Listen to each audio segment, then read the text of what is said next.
Massive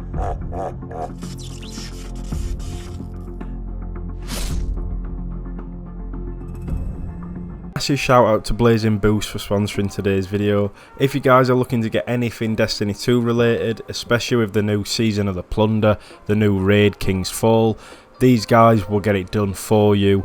Not only that, they do have a Trustpilot with over 27,000 reviews, so if that doesn't say out, I don't know what does. Hopefully guys do check them out. If you guys use save5 at checkout, you will get a 5% discount. Hey guys, welcome back to a new video. Today I am bringing you another hunter build. Now this hunter build is probably one of the best things I've ever made, to be honest. Now we aren't using Arc, so it's different to all the other builds you've been seeing around YouTube. Trust me, for the end game activities, anything like that, this is the build to be using. Honestly, it's pretty hard to die with this build. I've tried it in Master Nightfalls, that sort of thing, high-end activities, and to be honest, if you're dying with this build, you're probably under-leveled, if I'm honest, because if you are a decent level and using this build, it's really easy to sort of escape enemies. And I'll show you today in this video what build it is. But if you guys are new to the channel, the support on the channel recently has been amazing, so let's see if we can keep it up. If you are new, subscribe, drop a like on today's video, and make sure to turn on them post notifications. Right, so the build what we are running is Night Stalker.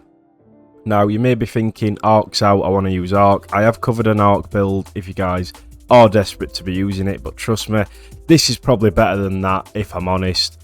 This is definitely, Void is the way to go for the hunter, in my opinion. So we are using Shadow Shot, this one right here with the quiver. Now it's definitely the best one, obviously it does the most damage. Not only that, it does help the teammates. So we fire 2 Void arrows and then we can do more damage, so you want that on. Then we do one Gambler's Dodge, so we do get a melee ability back. Obviously jump is totally your preference, Snare Bomb, and for me I do prefer Vortex Grenade out of anything else, but if you do prefer anything, it is totally preference again. Now aspects, we are using Vanishing Step, dodging makes you invisible.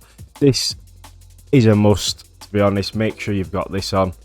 Now next we do have Trapper's Ambush. Basically activate Quick Vol to spend your melee charge and dive into the ground, creating a large smoke cloud on impact, which dissipates and makes you invisible.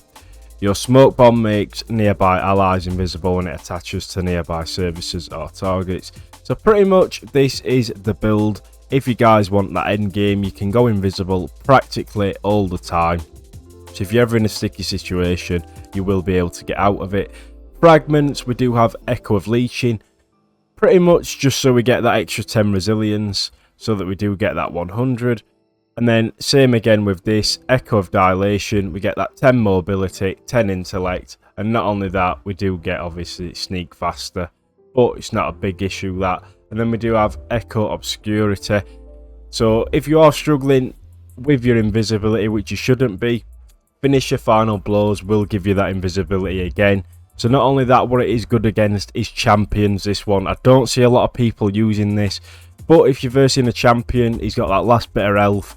If you use your finisher on him, obviously you'll get that invisibility as you kill him, so you won't die taking out them champions. Now that is a class.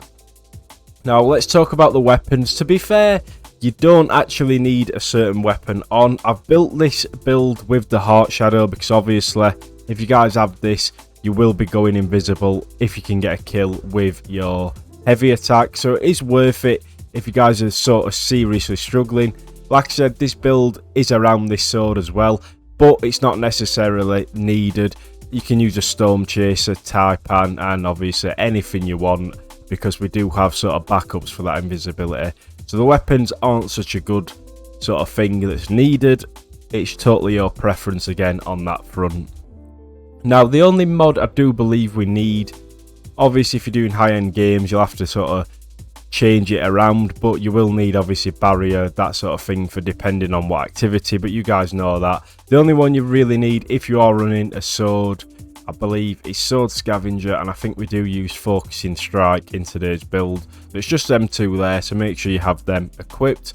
Now, stats wise, what we are running, guys, is 100 resilience. This is absolutely crucial for high-end activities. I can't stress this enough.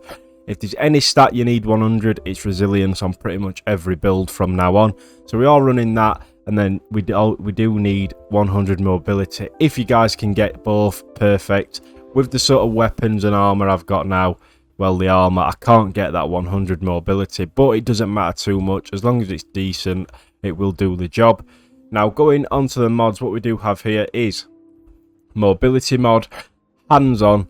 So basically, we do get bonus super energy on melee kills, and then we do have melee well maker, powered melee, final blow spawns, elemental wells matching your subclass type, energy type.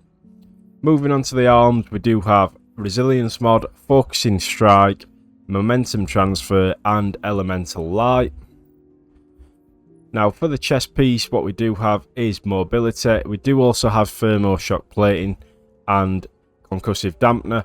So pretty much we are reduced solar and arc. You do get that from the artifact, so make sure you do put that on as well. And then we do have font of wisdom, picking up an elemental well that matches your subclass. Significant increase in intellect, recharge rate of your super. Pretty handy to have, honestly. If you pair them up well, it's really good. Now this is where the build does get quite interesting, guys, and it may be why you want to swing towards a sword. Now we are using Orpheus rigs. As you guys know, this and Tether is just an insane build, especially for Void. Provides ability energy for each target tethered by deadfall anchors, has an additional shot, so you get even more DPS with this. And to be honest, it's my favourite hunter exotic for PvE. Then we do have mobility mod, sword scavenger. As you guys know, artifact will be getting more for our sword. And then we do have this here, absolution. This is a really underrated mod. Reduces all ability cooldowns each time you pick up an orb of power. You'll pretty much be getting your cooldown abilities really quick. Then we do have taking charge, become charged with light by picking up orbs of power. And then obviously, if we're running a sword, you've got to pair it up. Resilience mod, outreach, reduces melee cooldown when using your class ability. As you can see, this build is all synergized in a way so that you guys never really have to go without. And then we do have lucent blade, while charged with light, dealing sword damage with a sword gives you bonus sword damage for 5 seconds, consuming 1 stack of charge with light. Greatly increases charge rate of your equipped swords. So there you go, guys. Everything is linked to this build with invisibility. We have the wells, we have the damage with lucent blade on the sword. Trust me, I don't think you're going to get a better build than this at the minute. If you guys want to leave any suggestions on what you want me to make next, try this build out. What I'm going to do is leave you some gameplay of this build to finish off the video. That is it from me. Hopefully you guys do enjoy this build. Try it out. Let me know what you guys have tweaked as well to make it better, or what you guys prefer, and as always, I will catch you in the next one.